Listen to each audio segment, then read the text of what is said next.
Hey everybody, Perry Black. Welcome to Second Chance Youth Ranch TV. We have two very special guests on this show. Don't go away. We'll be right back with Andrew and Taylor Kauffman.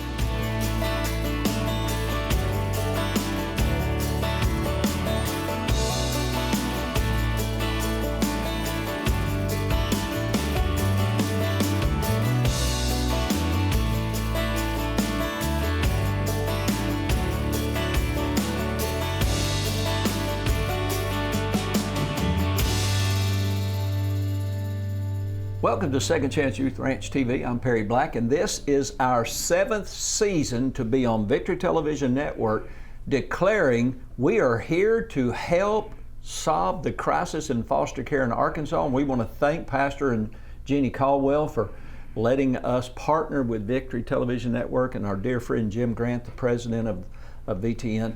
And what an honor it is to be on air and to reach not just the state, but with social media, the whole world. Absolutely. That may view at some point. So our guest on this show is Andrew and Taylor, and their last name is Kauffman, and they are here because Taylor is very involved in Second Chance Youth Ranch, and we're going to talk about that, and I hope that our producer warned you, I'm going to ask all kinds of personal questions. Okay.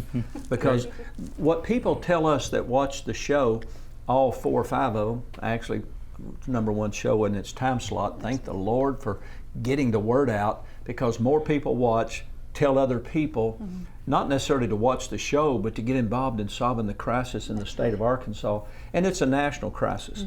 So Taylor, tell me, how did you come to know of Second Chance Youth Ranch? And then I'll talk to Andrew a little bit. Yeah, I actually grew up in family church. Pastor Lance was my pastor when I was a little kid. That's up our in Kids Way. pastor here. Absolutely. And how old were you at that point? I was probably 5 or 6 when it started. Your dad played drums for our season. He did, yeah. A couple of yes, seasons, sir. actually. He sure did, yes, sir. And so I grew up in TNT. That was my youth group. I was heavily involved in leadership there. He actually proposed to me on the stage there. Which was really TNT? cool. In TNT, yeah. I didn't know that. Andrew, I know you, but I didn't know that. Yeah, he did. He wrote a song and played a song for me and all that stuff. Who was the youth minister at that point? Pastor Bradley. Oh, really? Yeah. Okay, that's cool. That was like back in, 2013? Yeah, 2014, a while ago. Like that. Yeah, that was.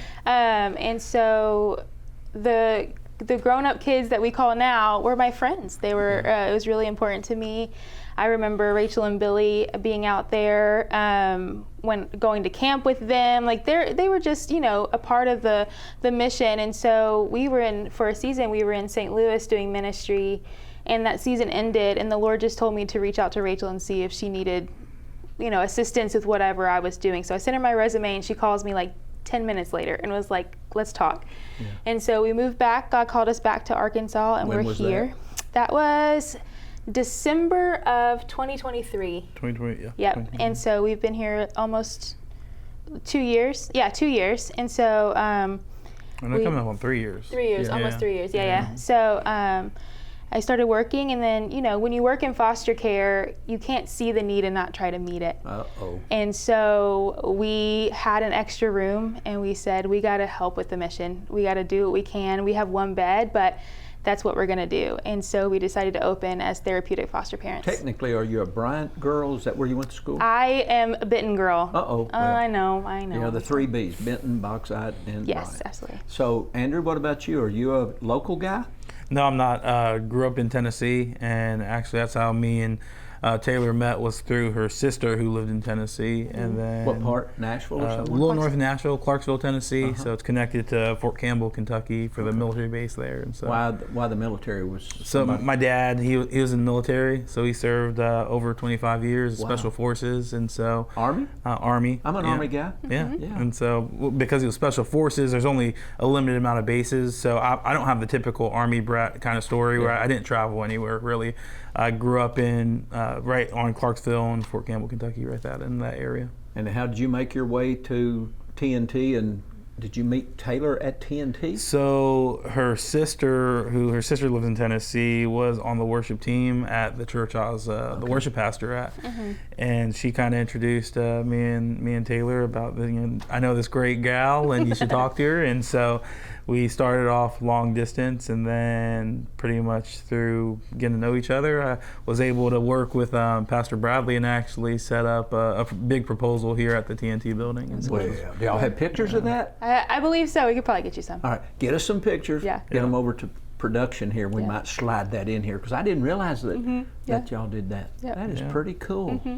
I love this show because what I try to do on this show is introduce people that watch, because they're watching intentionally, to our guest, and I'm just flabbergasted every time I interview someone, even people that I know, the things I learn about them that I didn't know. So it'd be great if people interview me. We could tell them all kinds of stories. And Kathy has done that a couple of times. But so tell me, how did you get then involved in foster care directly? You came back. Were you involved in any way with fostering before, or connecting with Rachel and No, it was out of nowhere. We were praying one day, and we knew our transition was happening from St. Louis, and I just really felt a draw towards coming back home to Arkansas. We had been away from our family for a long time, and so I was praying about it, and the Lord said, message Rachel Hubbard. And I said, Lord, I don't even have her phone number or email. It's Facebook. That's not professional. And I obeyed, and she had said, like, Taylor, we've been praying over this position for 3 months, so let's talk. And so then she sent me pictures of all the kids in the pool and all the wonderful things that are wonderful about the ranch. And so pretty much we decided we're going to go ahead and get started, and I had the job before we moved. So it was a God thing 100%. So that's how we're here now. Well, let me say this in this first segment. We were at the ranch very recently with what group did we just host out there? I say we because I'm French. ACCA. What is that? The administrators of, I don't quite know. National. Yes, it's a national thing. It's in different states. Yeah, what impressed me, it's really kind of the board, the national board from children's services, if you will, those in foster care in the trenches, from Ohio, and from a couple of groups from Texas and Sand Springs, Oklahoma, a whole group, and they were all from different denominational groups, and it was just really impressive.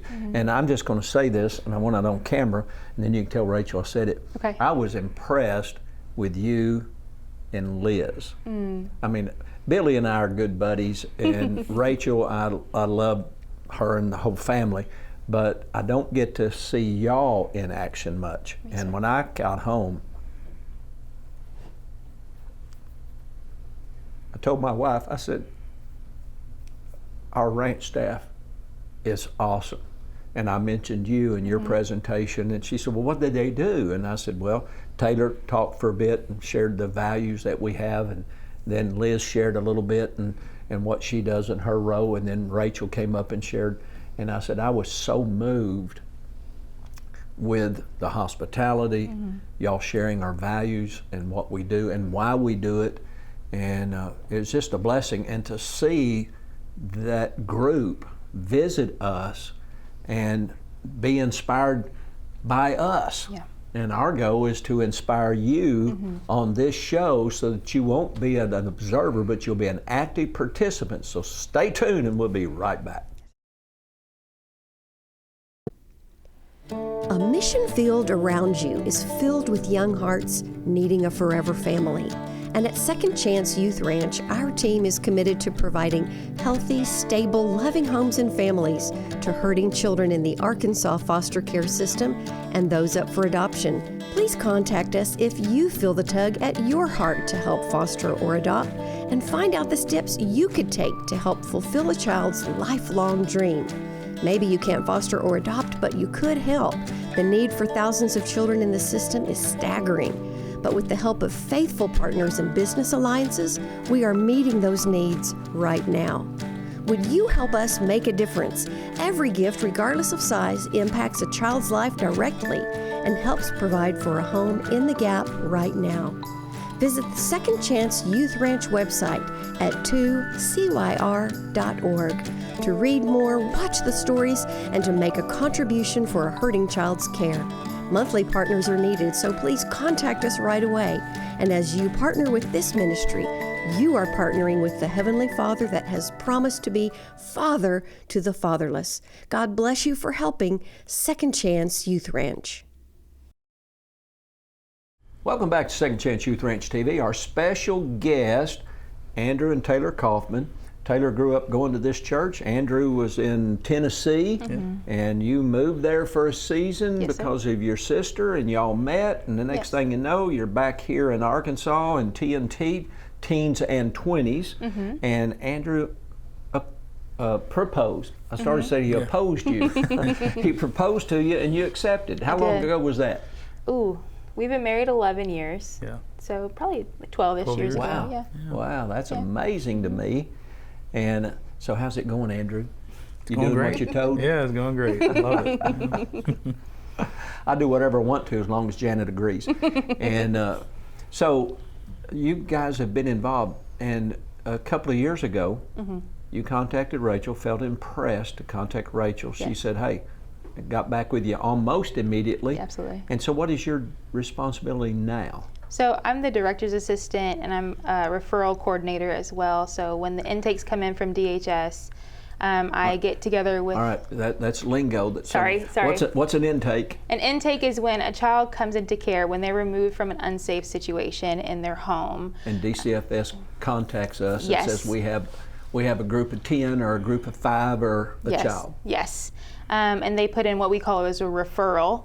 And my job is to gather information about the referral and kind of try to find a home that we have for that child to fit through prayer and a lot of conversations and kind of investigating some behaviors and things about them to know that we can have them fit for long term. Yeah, because you're trying to fit a child into a family dynamic. Yes, sir. That child would fit. Yes. And when let's say you get a referral of a little boy, he's 10, he likes dinosaurs, a little girl, she likes to dress up as a princess. What do y'all do? We take that information, we get a little bit deeper about like diagnosis, how long have they been into care, what was their their removal reason, why were they brought into care. And when we talk about that and we think about all the homes that we have open and see where they could fit. Some parents have preferences of age and or they have teenagers in the home, so they don't want a teenager of a different gender in the home. And so we just have to take that into account for their current family dynamic. So that little boy and that little girl though, they're going to have a bed and a room. Yes. What do y'all do? Because I know you run down to Target. Yes. Or you run down to Home Supply. Once we talk to the family and they accept, we make sure they have everything they need. So we contact the state workers, we formulate a plan of when they're arriving, we help gather a welcome basket to go on their beds. If it's a campus home and it's a different gender than what the room is set up for, we go and switch it out really quick. Hobby Lobby is our best friend, where we kind of go and switch the rooms, because we want them to know we thought about you, we love you, we care for you, and you're here for a reason. So if he likes dinosaurs, y'all get little dinosaur decor. Yes, or little toys or anything that we can gather or know about them. We want them to feel loved and embraced when they come into the home. And so we encourage our parents to create those things and have them ready once they arrive. Yeah. And sometimes when they arrive, they don't have anything with them. Absolutely. And we refuse to let them leave the same Absolutely. way. Yeah, we go shopping the next day after we get sizes. We put in a purchase request, and and there are people that donate, which we're so thankful for. And we get them everything they need. They will not leave our organization, whether that's through reunification or adoption. That's our goal, is like making sure that this is their last stop before permanency. But they're going to leave with everything they need. Andrew, from a perspective of a guy and a husband, what's it like having a wife that's probably like a real estate agent? She's on the phone at 9 o'clock or 2 o'clock in the morning. Yeah. Hey, we've got a kid. Can you help us? What's that like? Yeah, it's it's amazing to kind of see what she does and the heart that she has, and we made I always make the joke of, I don't really talk about my work because it doesn't even shine in comparison of what she's doing. I work in marketing, so I'm talking about maybe a strategy or a campaign that didn't go well, or I'm talking with a client and they're upset that we did purple instead of blue, and then I come home and Tay's like, yeah, there's 3 kids who need a home. I'm like, okay, I'm not going to talk about my job at all. Yeah. Yeah. And so, as a believer, is that pretty much a dynamic of the family, of being supportive, helping my wife help kids? Yeah. No. How are you involved in kind of what she does? Because she's kind of freelancing in some ways, because she's on the phone, she's having to connect with some of our other ranch staff and those community parents.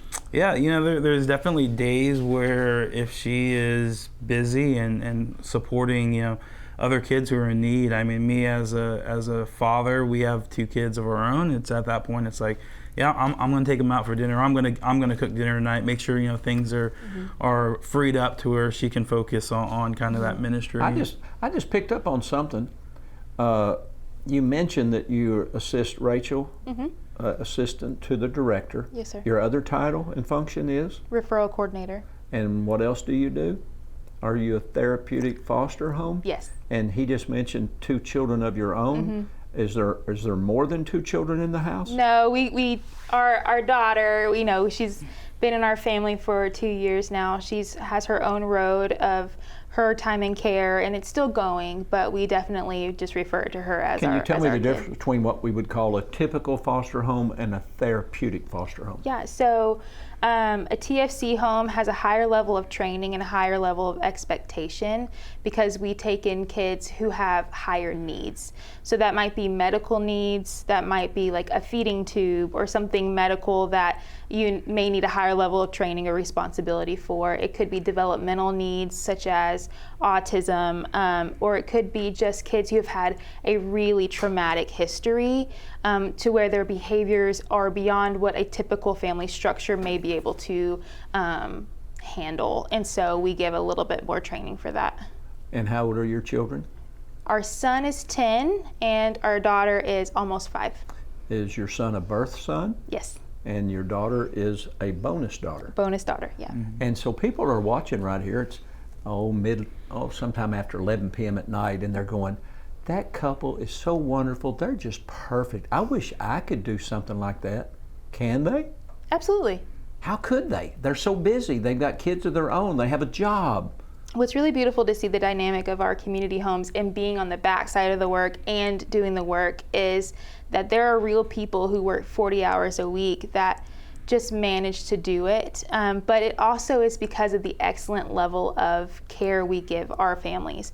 I have a case manager, we have a therapist, we have a team of people that support us and surround us, and that is unheard of in foster care in general. Yeah. We couldn't do it without our support team through the ranch. They pray with you, they encourage you, they do all those things, and it's such a beautiful family that we have that support us, that lifts us up. And we want you to be a part of the family. You can pray for us, you can honor God with giving, or you can be a supporter by getting connected. We'll be right back.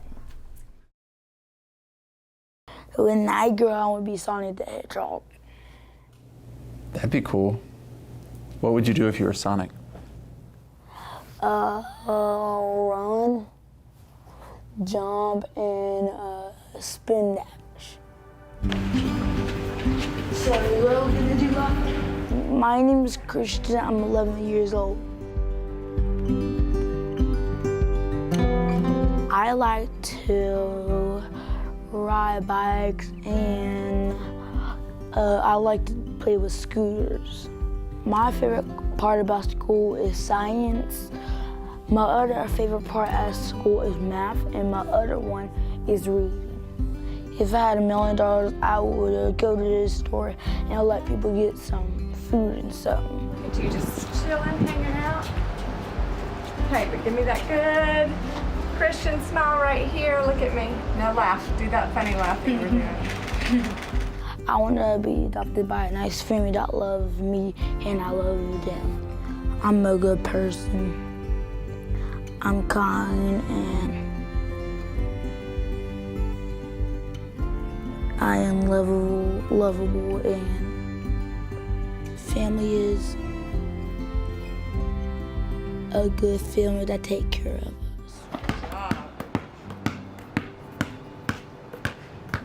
My favorite food is shrimp and ramen noodles mixed up with cheese in it. If I only have one wish, I wish to be Sonic the Hedgehog.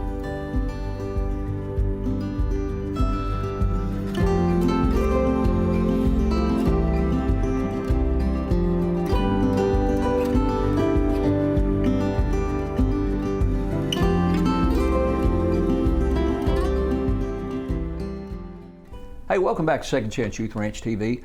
Once again, thank you, Christy, Irwin, and Project Zero, and DCFS for allowing us to share these videos of children that are praying for a mom or a dad, or a mom and dad, for a family, a forever family. Taylor, in foster care, how many children approximately are in the state of Arkansas in care right now? Probably around 3,400. 34. And I know years past it was way higher than that. There are a lot of moving parts.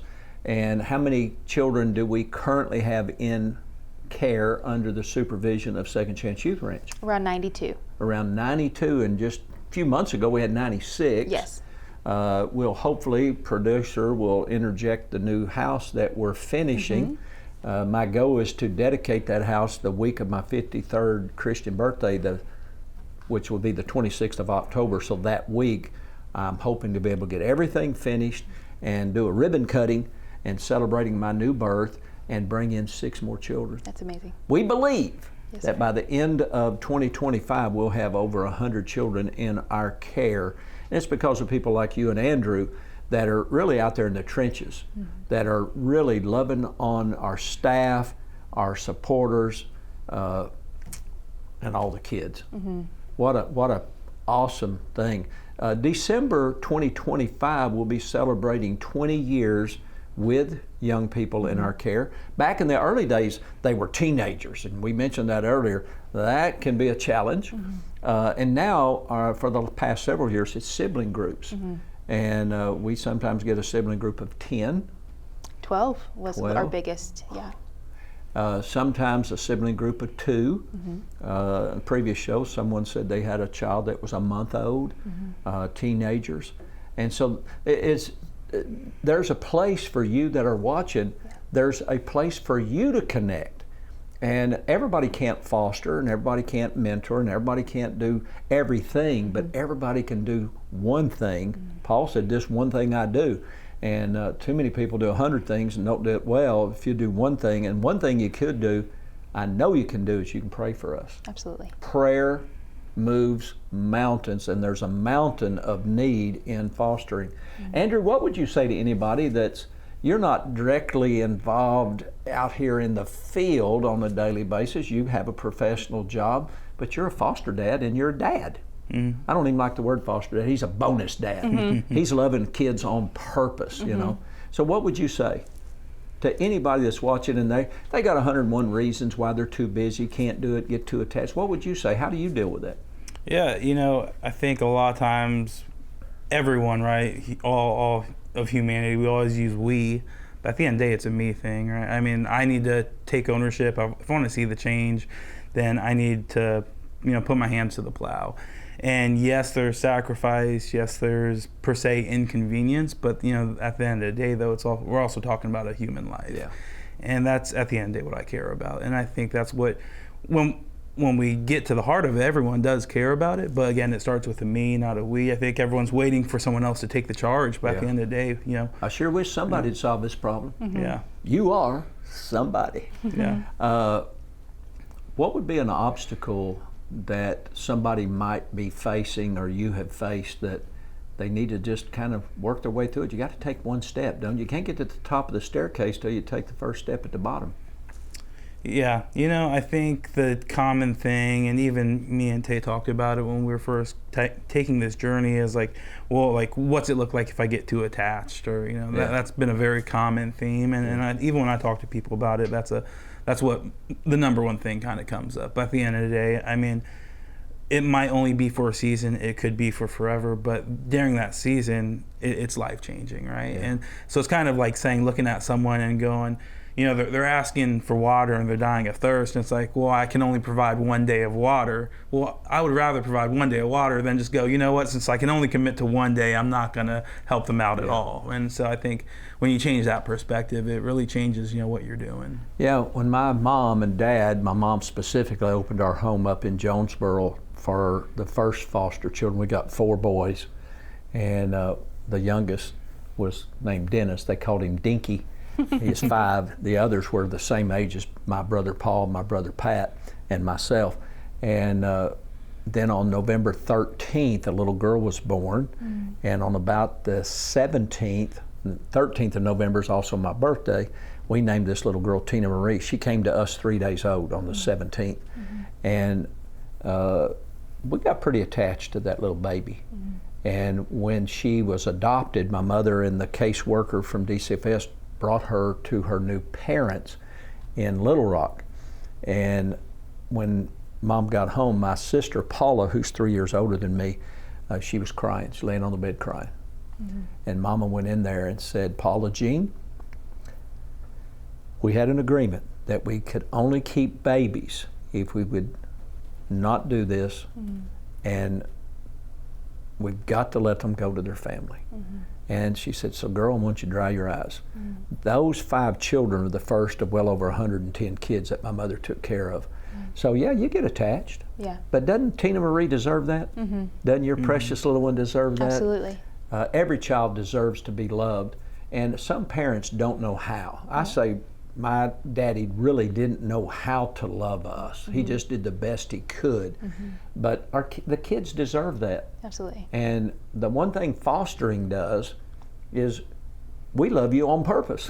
We're choosing to love you. We don't have to, we want to. Absolutely. And that's life-changing for kids, isn't it? We got about a minute and a half. Taylor, what would you say to anybody out there that would even consider, why should they consider Second Chance Youth Ranch? I think you should consider Second Chance Youth Ranch just because of the immense support that you have. We've had people who have fostered through DCFS only and have come into our community and are just blown away. They're like, I don't know how I did this before, just because of the support aspect of it. It's not easy, it is a calling, but it's definitely something that's worth it. We don't just take kids, put them in your home and say, okay, call us when you're tired. Yes, yes, yeah, we intervene, we give you respite, we do everything we can to keep you and that child successful, and we just want holistic healing for every part of it. And before the end of 2025, we'll have a Connect Center. That's a major answer to prayer. Absolutely. And I can get Rachel off of my case. And that allows all of our foster families, community and campus to come together to connect, and therapeutic offices and so forth. There is so many opportunities at Second Chance Youth Ranch. Absolutely. And so many obstacles that we will help you overcome. Taylor and Liz and Rachel, they will walk you through this. 100%. And I'm telling you, if Andrew and I can do it, so can you guys. Support your wife. Open your home. If you've got a bedroom, we'll place 1 child there. If you've got 2 bedrooms, we might put 2 in there. We might put 3 in there. But we'll walk you through it, and we're not just going to give it to you and leave you on your own. We're here to help you. Thanks for watching 2CYR-TV. We'll see you next week. Bye-bye.